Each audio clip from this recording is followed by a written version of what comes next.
مساء الخير لكم جميعا. معاكم دكتور ناني عوض الله، دكتور في الاضطرابات النفسية والسلوكية للأطفال المراهقين، استشاري التخاطب والتربية الخاصة جامعة عين شمس. النهاردة هبتدي معاكم لايف جديد بعنوان المشكلات التعليمية لطفل بطيء التعلم. ليه اتكلمت في بطيء التعلم؟ علشان قبل كده انتوا كنتوا طالبين نعمل لايف عن بطيء التعلم، وعملت لايف بالفعل عن بطيء التعلم. بعديه لقيت ناس داخلة بتقولي احنا محتاجين حاجة تاني عن بطيء التعلم، محتاجين نعرف اكتر عن بطيء التعلم. فقلت نعمل اللايف بتاع النهاردة عن المشكلات التعليمية لطفل بطيء التعلم. وإن شاء الله اللايفات الجاية برضو نحقق كل الحاجات اللي انتوا طلبتوها أو الحاجات اللي انتوا بتطلبوها. وإن شاء الله اللايف اللي جاي فيه مفاجأة هتعرفوها يوم اللايف، يعني يوم اللايف إن شاء الله يبقى يوم الحد. اللايف اللي جاي هيبقى يوم الحد. قناتنا على التليجرام اسمها سمارت واي ويز دكتور ناني عوض الله. صفحتنا على الفيسبوك سمارت واي لتنمية مهارات الطفل، وعلى اليوتيوب دكتور ناني عوض الله، وعلى التيك توك دكتور ناني عوض الله. تعالوا نتكلم مع بعض عن المشكلات التعليمية. هو ايه المشكلات او ايه طبيعة المشكلات اللي بتواجه اطفال بطيء التعلم والاطفال ذوي الصعوبات التعليمية؟ وهل هذه المشاكل آه، بتتخطى نقطة الرعاية والعناية بالطفل، وبتتخطى الكلام ده لنقط تربوية ولا لا؟ طفل بطيء التعلم أو بنقول عليه slow learner. الطفل ده هو كل الموضوع إن مستوى عمره العقلي، مستوى ذكائه يعني، بيكون أقل من العمر الزمني. يعني لو هو عمره الزمني مثلا 6 سنوات، بنلاقي العمر العقلي عنده آم، 4 سنوات ونص. 4 سنوات بتبقى في الحدود دي، أو 5 سنوات. تحصيله الدراسي بيبقى كمان أقل من الأطفال اللي في نفس عمره الزمني تقريبا. بيبقى تحصيله الدراسي، الفرق تقريبا بيبقى من حوالي 8 شهور لسنتين. يعني زي ما قلت لحضراتكم مستواه بيبقى أقل من أقرانه العاديين أو من أصحابه العاديين. طب ده ناتج عن إيه؟ ناتج عن انخفاض القدرة العقلية عند الطفل بطيء التعلم. الانخفاض ده ما بيوصلش لدرجة الإعاقة العقلية، عشان الناس اللي بتسمع دلوقتي وتقول لي بطيء التعلم هو إعاقة عقلية. بطيء التعلم مش إعاقة عقلية. بطيء التعلم يتقال عليه حاجة اسمها فئة بينية، والفئة البينية هي فئة ليست بالإعاقة العقلية، ولا هي وصلت لمستوى العاديين. فهي فئة بتقع بين الحاجتين دول. مستوى ذكاء الطفل اللي هو نقول عليه بطيء التعلم، مستوى ذكاء هذا الطفل بيبقى زي ما قلت لحضراتكم مستواه أقل من متوسط، يعني بالتقريب بيبقى 70 ل 80 أو 85 أو 90 على الدرجة الجديدة على ستانفورد بنيه. عمر العقلي، عمر الطفل العقلي بيبقى مش مساوي للعمر الزمني، وبالتالي عمر التحصيل الدراسي للطفل ده برضو مش مساوي للعمر الزمني. لما نيجي نشخص طفل زي طفل بطيء التعلم، لازم ولابد من مقاييس أشتغل بيها. لازم أعمل اختبار ذكاء، لازم أعمل حاجة اسمها اختبار تحصيلي علشان أكشف عن المستوى التحصيلي لطفل بطيء التعلم. طيب قولي لنا إيه الخصائص الخاصة ببطيء التعلم؟ أول حاجة عايزة أتكلم فيها وهي الخصائص التعليمية، عشان إحنا الأطفال دي بنتعامل معاها كتير جدا في التعليم، سواء في الحضانات أو في المدارس أو في البري سكول. الأطفال دي يا جماعة عندهم قدرة على التعلم، مش ما عندهمش قدرة على التعلم، عندهم. صدقوني الأطفال دي عندهم قدرة على التعلم، ولكن في حدود إمكانياتهم واستعداداتهم الخاصة بدرجة ذكائهم المنخفض. بيواجهوا صعوبة كبيرة جدًا في برامج المدارس العادية، مش بيستفيدوا أوي من المناهج العادية أو البرامج المُعدة للعاديين، ولا هم برضه بيستفيدوا من البرامج المُعدة لذوي الإعاقة العقلية. يعني هم ما بيستفيدوش من البرامج الخاصة بالعاديين، وما بيستفيدوش حاجة من البرامج المُعدة ذوي الإعاقة العقلية. أُمّال إيه؟ هم عايزين برامج خاصة بيهم هم، برامج معمولة لبطيء التعلُّم، ودلوقتي إحنا عندنا برامج كتير جدًا تخُص بطيء التعلُّم، في دراسات كتير جدًا اتعملت سواء لبطيء التعلُّم أو لصعوبات التعلُّم كتير جدًا، جدًا. البرامج دي بتركّز على حاجة اسمها الخبرات النوعية وليست الخبرات الكمية، عشان نعالج نواحي القصور عند الطفل. طَب زي إيه نواحي القصور عند الطفل؟ زي الكتابة وزي القراءة وزي اللغة، عشان يعني الأطفال دي تتجنب مواقف الفشل والإحباط اللي هُم بيواجهوها لمّا بادّيهم المنهج بتاع العاديين.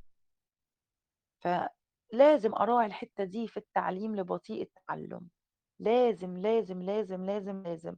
لو حد معاه طفل بطيء تعلُّم ومش عارف يتعامل إزاي أو مش عارف يحُط برنامج، يتواصل معايا وأساعده في البرنامج علشان خاطر الطفل ده. طيب تاني حاجة هاتكلّم فيها هي الخصائص العقلية. طبعًا قُلنا الأطفال دي بتعاني من ضعف واضح في القدرة على التفكير وعلى التعبير وعلى التحليل وعلى إدراك العلاقات. بتعاني من ضعف في الانتباه، ضعف في الإدراك، بتعاني من ضعف في المهارات اللغوية أو التطوّر اللغوي عندهم مش كبير، بيبقوا محتاجين يمارسوا اللغة عن طريق التطبيق بطريقة كبيرة جدًا، بصورة مستمرة. يتكلموا على طول على اللي بيشوفوه، يتكلموا على طول على اللي يسمعوه، يتوجه لهم التعليم مباشر، أوجه لهم التعليم تخاطبي مباشرةً، مش زي الأطفال العادية أنا بابقى معتمدة إن أنا أقول له دي تفاحة ياكل التفاحة يعرف طعم التفاحة، لأ ده أنا بادّي له المعلومات اللغوية معلومات مباشرة، مباشرة جدًا، جدًا، جدًا.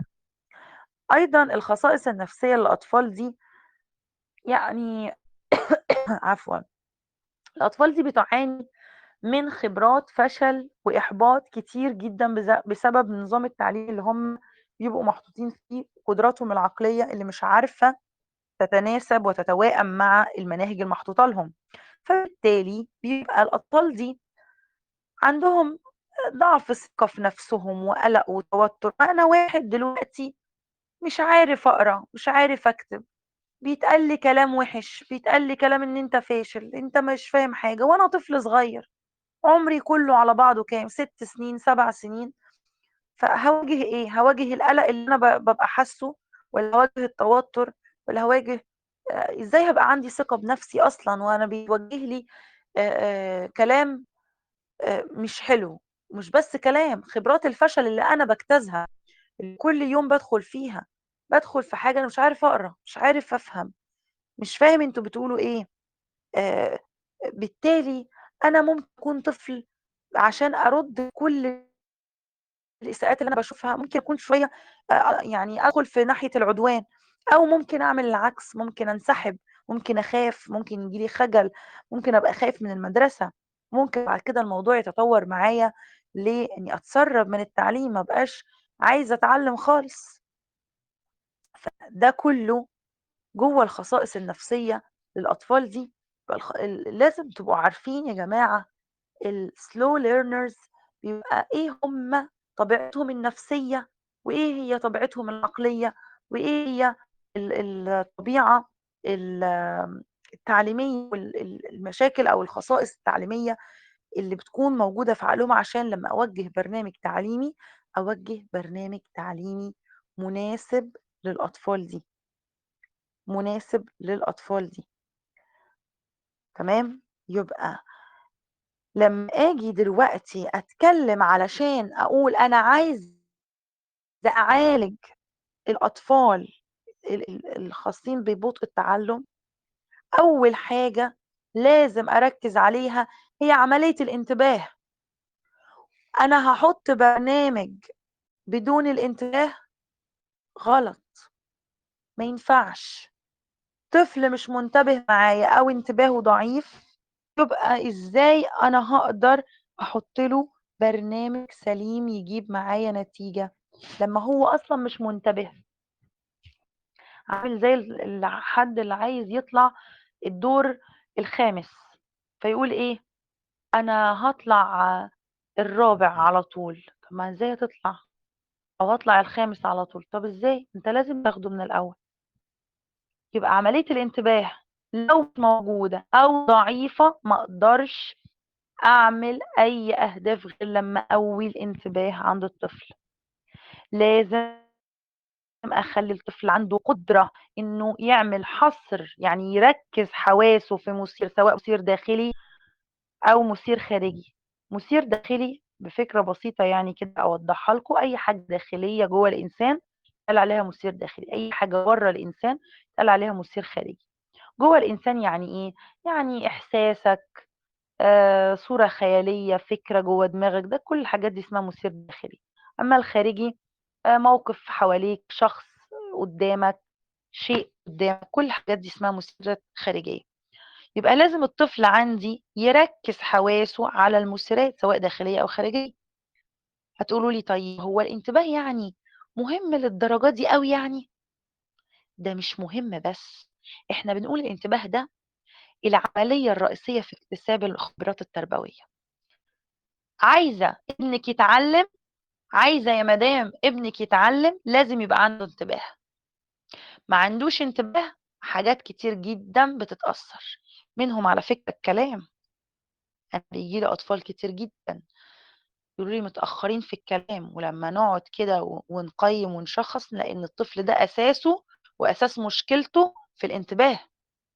ولو اتصلّح انتباهه الطفل ده مش هيحتاجنا إحنا في حاجة، هيتكلّم لوحده. ولكن طول ما انتباهه ضعيف مش هيتكلّم وهيفضل متأخّر. لكن ما حدّش ييجي يقول لي الانتباه عادي دي حاجة بسيطة، لا، لأ، عادي، عادي.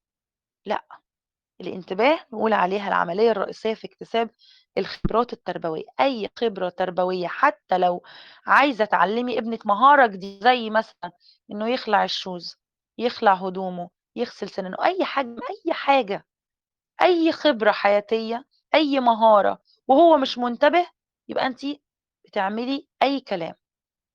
أنتِ كده بتضيّعي وقت، ما بتعمليش حاجة تكون effective، ما بتعمليش حاجة تكون فعّالة. عشان كده ممكن ضعف الانتباه يؤثّر سلبًا على تحصيل التلاميذ أو الأطفال بطيء التعلُّم. والخلل هنا بيكون في عدم الانتباه أو تشتُّت الانتباه أو حاجة اسمها عدم المرونة في الانتباه. دي كلّها من مشاكل الانتباه عندي، دي كلّها من مشاكل الإيه، الانتباه. لازم أركّز أوي، أركّز أوي على إن الطفل أزرع جوّاه الانتباه، أزرع جوّاه الانتباه، يعني ينتبه للمثيرات المهمة.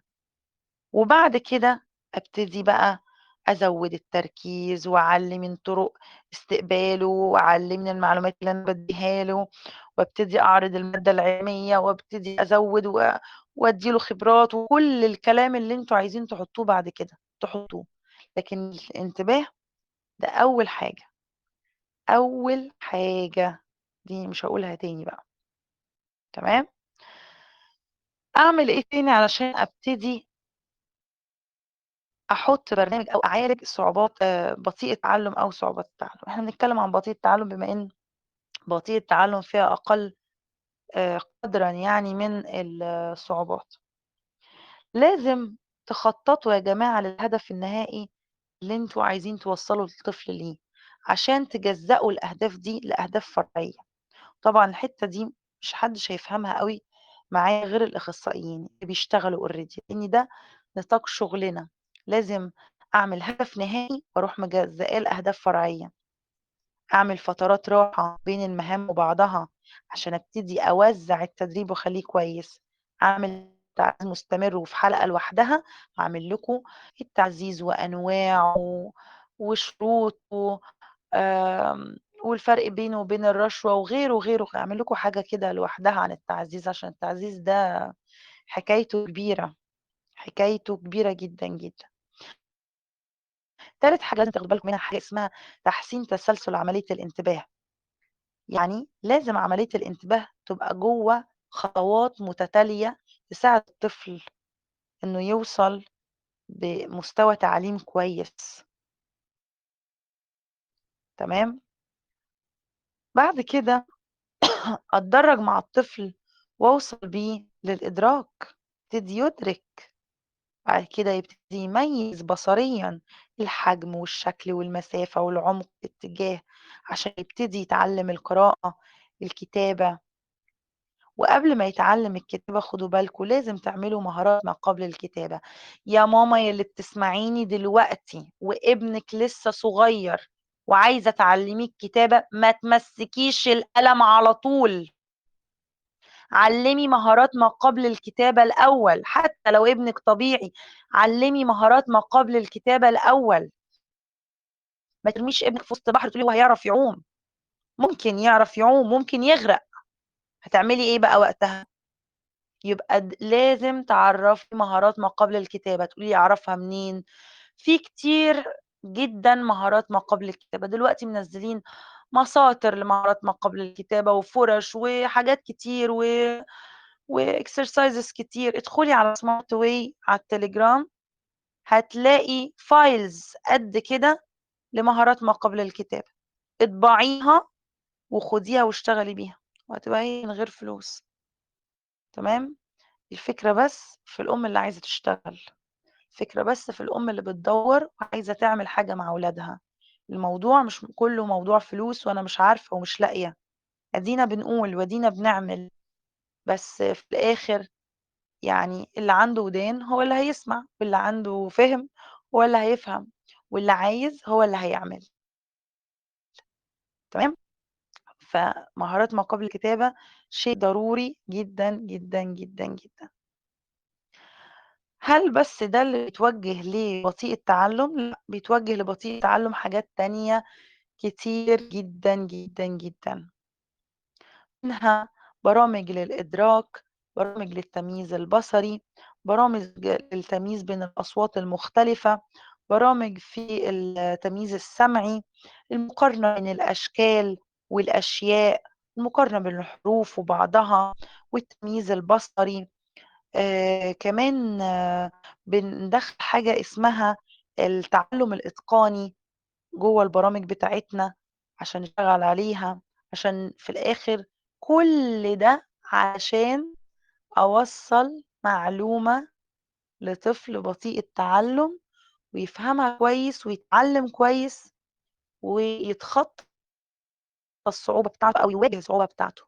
تمام، فما حدش ييجي يقول أصله هادّي له عادي زي ما الأطفال التانية بتتعلّم وبقى هو يفهم على مهله، واحد بيتكلّم صيني ما بيعرفش يتكلّم غير صيني، هتعملي إيه عشان توصّلي له ال ال الmessage بتاعتِك؟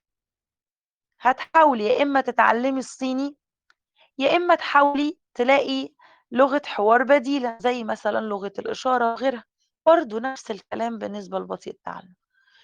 بطيء التعلُّم أنا عايز أفهم المعلومة اللي أنتم بتقولوها، فتروح قايلها لي بنفس الطريقة اللي أنا مش فاهمها بيها، فأنا برضه ما زلت مش فاهم، تروح أنت عايد لي نفس الطريقة هي، طب ما أنا أصلًا مش فاهمها، أنا أصلًا مش فاهمها، بتعيدها لي بنفس هي الطريقة، يبقى ساعتها مش الطفل بس اللي نقول عليه بطيء تعلُّم، صدقوني مش الطفل بس اللي هنقول عليه بطيء تعلُّم، لمّا أنا دلوقتي طفل مش فاهم الطريقة وأفضل مُصِرّة إن هي دي الطريقة اللي أنت مش فاهمها، هي اللي أنا هافضل أشرح بيها، هي اللي أنا هافضل أشرح بيها، يبقى مين في الوضع ده بطيء التعلُّم؟ أنا مش هاجاوب، خلّيكم أنتم تجاوبوا عن نَفْسكم بينكم وبين نَفْسكم. نورهان بتقول عندي سؤال يا دكتور، عندي ابن خالي عنده مشكلة في الدراسة، مستوى عقله مش ماشي مع الدراسة. خلاص هو في سن تالتة إعدادي ودماغه مستوى عقله ماشي في سن 6 ابتدائي. أول حاجة أعملها اختبار الذكاء وأشوف مدى نقاط الضعف والقوة الأول، وبعد كده أشتغل على مستوى التركيز والانتباه عنده. في حاجة إضافية أقدر أضيفها؟ أرجو الرد يا دكتور على سؤالي، أنا برضه خايف عليه جدًا في المستوى الدراسي. طيب بُصّي يا نورهان، أول حاجة طبعًا تعملي اختبار ذكاء على ستانفورد بين الصورة ال5. تمام. تاني حاجة حبيبتي هتعملي اختبار تحصيلي، اختبار تحصيلي علشان نشوف مستوى التحصيل الدراسي عنده ماشي لغاية إيه، وإيه نقاط القوة والضعف عنده في مستوى التحصيل. يبقى اختبارين محتاجينهم. ماشي يا نورهان، اختبارين لازم تعمليهم علشان نبقى عارفين نقاط القوة والضعف عنده، عشان لما تيجي تشتغلي على برنامج تشتغلي صح. طبعًا هتشتغلي على الانتباه والتركيز، بس هتشتغلي بنسبة قد إيه على الكلام ده؟ الاختبارات اللي هتطلّع. الاختبار لمّا يطلع معاكِ هتعرفي هتشتغلي على إيه بالضبط، في الانتباه وفي التركيز وفي الإدراك، على إيه بالضبط، لإن أنتِ عارفة، أكيد عارفة، لو كنتِ أنتِ نورهان اللي في بالي اللي بتدرس معايا، فأكيد أنتِ عارفة ومتأكدة إن إحنا لمّا جينا ندرس في دبلومة صعوبات التعلُّم، خدنا خطوات للإدراك، وخدنا أنواع، صح والّا لأ؟ أيوه يا دكتور، تمام. خدنا أنواع قد إيه؟ خدنا مستويات قد إيه؟ خدنا خطوات قد إيه؟ كل ده هيتحدد، هتعرفي أنتِ هتمشي على أنهي مستوى، تاخدي من أنهي مرحلة، هتعملي إيه بالضبط على أساس الإيه، الاختبارات. مادونا بتسأل أكتشف الموضوع صعوبة التعلم من سن كام؟ بُصّي، صعوبات التعلم أنا هافاجئِك. إحنا نقدر نكتشفها أو نشوفها من عُمر ال6 شهور. تمام. بس بما إن الأمهات ممكن ترجع حاجات كتير لصغر السن، ولإن هُم مش مهنيين ومش متخصصين، فنقدر نقول إن صعوبات التعلُّم نقدر نكتشفها من 3 سنين. آه طبعًا، صعوبات التعلُّم من 3 سنين نقدر نكتشفها. تمام. زي ما باقول لِك، إحنا المهنيين نقدر نكتشفها من أقل من 3 سنين، بس كأمهات تقدروا تشوفوا من 3 سنين أو من 4 سنين، تقدروا تكتشفوا صعوبات التعلُّم في التعامل مع الطفل. شوفي أول حاجة ابنِك بينتبه لِك والّا لأ، بيركّز معاكِ يا مادونا في الكلام والّا لأ، تمام، بيبُص عليكِ والّا بيسمعِك بس. النقطة دي مهمة جدًا، جدًا، جدًا، جدًا، خُدي بالِك منها، خُدي بالِك منها جدًا. ابنِك لمّا بييجي يتلقّى منِّك المعلومة، بيتلقّاها سمعيًا وبصريًا والّا بيتلقّاها سمعيًا بس، والّا بيتلقّى بصريًا بس؟ لازم تبقي عارفة، لازم تشوفي ابنِك لمّا بييجي ينهمِك في لعبة، ينهمِك بحواسه كلّها، بتركيزه كلّه والّا لأ؟ حركة العين رايحة راجعة والّا بتثبت معاكِ على حاجة معيّنة؟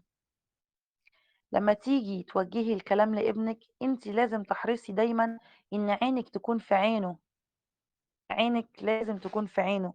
خُدي بالِك علشان كمان لو مخلّفة ولد غير لو مخلّفة بنت. تمام. فالحاجات دي لو ابنِك لسه عمره صغير، خُدي بالِك من الكلام ده من دلوقتي عشان تتجنبي أي حاجة يا دُنيا. كل اللي عنده سؤال يكتبه لي وأنا وسط الشرح كده هاجاوب الأسئلة بتاعتكم، ما فيش أي مشكلة خالص، خالص زي ما عملنا كده. بيسمع لكن ممكن بتسمع لكن ممكن تنسى وقت المذاكرة، من خلال دقيقة ممكن تنسى، التشتت، عدم التركيز، حروف ساعات بتتكتب بالمقلوب. إمم.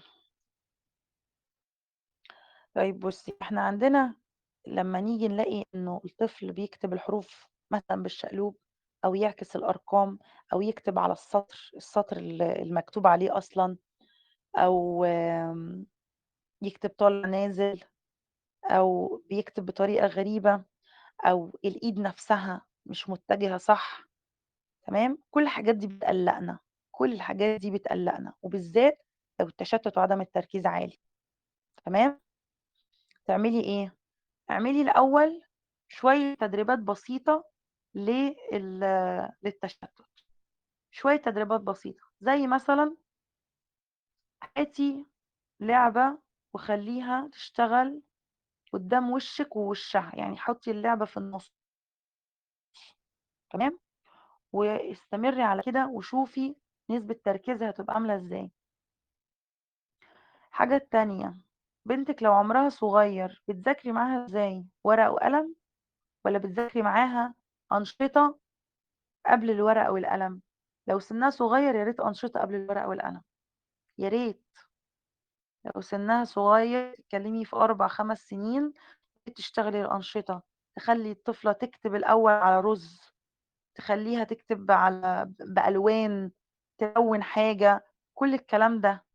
أدام نسبة التشتُّت عندها عالية يبقى أنتِ لازم تستخدمي الشكل قدّامها كذا مرّة قبل الكتابة عشان الذاكرة تبتدي تحتفظ بيه. فرح بتقول هيفرق في إيه لو ولد أو بنت في صعوبة التعلُّم؟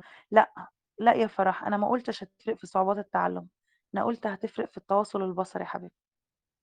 التواصل البصري عند البنات مختلف عنّه عند الولاد، ما قُلتش في صعوبات التعلُّم. الدنيا بتقول لِك البنت 4 سنين وبتذاكر على white board.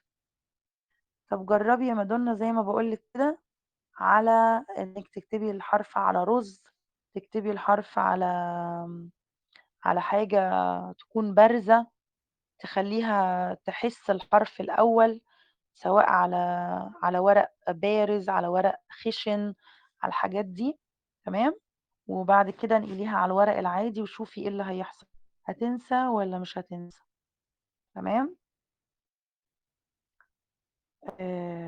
4 سنين برضه صغيّرة، صغيّرة ومش المفروض إن هي يبقى عندها النسيان عالي، بس خُدي بالِك برضه من اللي باقوله لِك ده، اعملي كده الأنشطة دي وشوفي كده الوضع معاكِ هيبقى عامل إزاي، تمام؟ صدقوني أنا عايزة أقول لكم إن الأطفال كلّها بلا استثناء سواء special أو عاديين محتاجين برامج للإدراك والانتباه والتركيز. هي لسه هتكمّل 4 سنين بس قلقتِ، تمام ميرسي يا دكتور.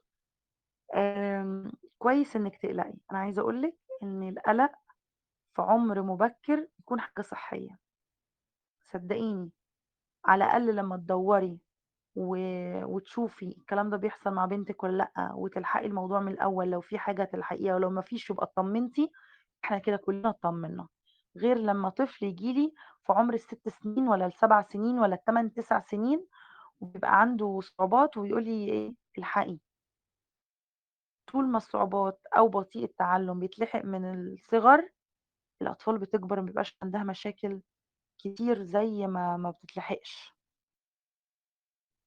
يا ريت نلحقهم، يا ريت الأمهات كلّها تقلق يا مادونا ويلحقوا ولادهم، صدقيني.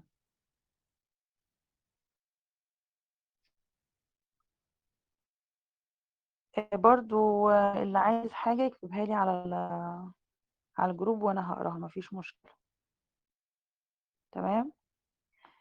عايزة أقول لكم إن بطيء التعلُّم مش بس بنعمل لهم برامج للإدراك والتركيز والانتباه والتمييز السمعي والبصري وغيره، ده إحنا كمان بنعمل لهم برامج سلوكية. ليه بقى بنعمل لهم برامج سلوكية؟ علشان السلوك بيتأثّر بدرجة ذكائهم الأقل، وبيتأثّر قدراتهم العقلية الأقل، وبيتأثّر بالخصائص النفسية بتاعتهم، السلوك بيتأثّر بكل ده، علشان الطفل اللي مستواه أقل من المتوسط لمّا بتيجي توجّهيه سلوكيًا، بما إن هو قدراته العقلية أقل من أقرانه، فبالتالي استيعابه للسلوك هيكون برضه أقل، وبالتالي هيكون طريقتي معاه في توجيه السلوك مختلفة شوية عن طريقتي في توجيه السلوك مع العاديين. يعني دلوقتي ببساطة شديدة جدًا، لو ابني بطيء تعلُّم، يعني محتاج صبر على توجيه المعلومة، وأنا عمّالة أقول له حاجة سلوكية يفهمها، هو مش عارف يفهمها، أروح أنا عاملة إيه بقى، أروح مزعّقة فيه وأقول له: "أنت ما بتفهمش." أقول له: "أنت ما أنا قُلت لك الحاجة دي بدل المَرّة 50، 60 مرّة، أنت طفل مش عارفة إيه." عكس كلمة ذكي بقى، مش عايزة أقول له المسميات أنتم أكيد عارفينها، ويا ريتها بس المسميات دي اللي بتحصل. كل أم بتسمعني عارفة كويس هي بتعمل إيه، كلنا بنعمل إيه، تمام؟ بما إن ابنِك بطيء تعلُّم بما إن ابني بطيء تعلُّم، يبقى سلوكه هيتأثّر، يبقى إذًا لمّا آجي أوجّهه سلوكيًا لازم أراعي قدراته العقلية في توجيه السلوك، لازم أراعي إنه لازم أوجّه السلوك بطريقة هو يفهمها، نرجع تاني لمثال اللي بيتكلم إيه، صيني. آآ أماني بتقول إيه، زي أينشتاين لمّا كان عنده مشاكل في الدراسة والدته قالت له إن المدرسة بتطلب منها نقله لمدرسة أفضل، فده سلوك إيجابي. آه طبعًا، دي طريقة إيجابية وطريقة لأم بتفهم. اللي عايزين نقوله ببساطة ما ترفضوش طفل بطيء التعلُّم، الأطفال دي من الأطفال المُحبّبة جدًا هم وصعوبات التعلُّم لقلبي. الأطفال دي أطفال يا جماعة عادية من الناحية الجسمانية والحياتية والاجتماعية، من فضلكم الأطفال قُلت لكم خصائصهم العقلية عاملة إزاي والنفسية والتعليمية، ما دام عرفتوا خصائصهم راعوهم وراعوا طريقتكم في التعامل معاهم، طريقتكم في تعديل سلوكهم، طريقتكم في المعلومة الدراسية اللي بتوصل لهم في تحصيلهم، حاولوا ترفعوا مستوى تحصيل الطلاب ديّة واقبلوهم، اقبلوهم، اقبلوهم. هاقول كمان مرّة اقبلوهم، اقبلوهم يا جماعة. أي طفل على وجه الأرض محتاج القبول، محتاج يحس إنه مقبول، مش أنا بتحبيني لو عملت. أنا قدراتي قليلة، مش قادرة أعمل كل اللي أنتِ عايزاه، فإذًا أنا طفل غير محبوب؟ لأ، وصّلي له إنك محبوب، أنت غالي عليَّ، ما توقّفوش محبتكم لعيالكم على أساس إنه ذاكر والّا لأ، أنجز والّا لأ، أدّى المهام والّا لأ، عمل إيه النهارده والّا لأ، افصلوا بين المحبة اللي بتوجّهوها لعيالكم وبين توجيهكم لسلوكهم، ولازم توضّحوا لهم ده. لازم توضّحوا لهم ده، لازم توضّحوا لهم الفرق بين إني أنا باحبك ده حاجة تمام، وإن أنا باعلّمك السلوك الصح ده حاجة تانية، أنا باوجّه سلوكك ده حاجة تانية، ما لهاش علاقة بإني باحبك، أنا كده، كده باحبك، بس لازم تتعلّم الحاجة الصح عشان تبقى شاطر، مش أنا باحبك لمّا تكون شاطر، الموضوع مش كده. اقبلوهم سواء أنتِ مامته أو أخصائي أو ميس عنده في الحضانة، اقبلوا الأطفال، أطفال محتاجة إلى قبول، صدقوني مش الأطفال بس، الكبار كمان محتاجين إلى قبول علشان ده بيفرق كتير جدًا، جدًا، جدًا في نفسية البشر عمومًا. قولوا لي كده الlife الجاي عايزينه يكون عن إيه؟ هاكتب لكم هنا post الlife اللي جاي عايزينه يكون عن إيه، اقتراحاتكم الlife اللي جاي. اكتبوا لي تحت الlife تحت الpost منشنوا عليه واكتبوا الاقتراحات اللي أنتم عايزينها، سواء حاجة تخُص الطفل أو حاجة تخُصكم أنتم، تخُص نفسيتكم، تطوُّركم الذهني، العقلي، الاجتماعي. اكتبوها علشان أبقى عارفة أنتم عايزين إيه، ونقدر إن إحنا نعمل الحاجة اللي تكونوا أنتم محتاجينها. حاجة كمان من فضلكم،